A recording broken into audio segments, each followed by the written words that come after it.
I'm so excited about our plastic outdoor shed. It's made of resin. It does have a lot of pieces and you do put it together yourself. The panels slide in to each piece and lock in place. You do want to make sure you have a drill because you drill screws into each slot to hold it together.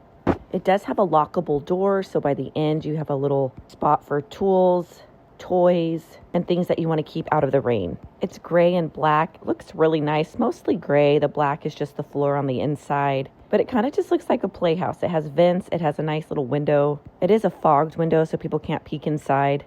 We have it at our beach house, so we plan on putting tools, yard games, and maybe even sofa covers in there. You definitely want to make sure you have 2 people to help you build it, and it does have an instruction manual with pictures. A step-by-step guide. Each panel is labeled with a number, so you match the numbers according to the handbook and build it step by step. I added a lot of video of us putting it together just to give you an idea of what to expect. This is the base, the floor, so it has a plastic frame and the panels lock in place. Here we are putting the roof on, so you can see it just sets on like so. It slides into the grooves and then you screw it onto the top. All right, so you can see here, this is what it looks like with the roof on top. So it's really cute. I'm gonna go in, zoom in, and you can see how we attached it with the screws and sliding them in place. Now we're gonna attach the doors.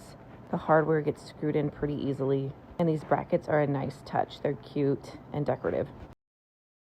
And here we have it. This is the finished product. The left door has springs on the bottom so it stays in shut, and you have to manually pull up the springs from the roof and from the ground. See how I just moved the spring and it popped it open?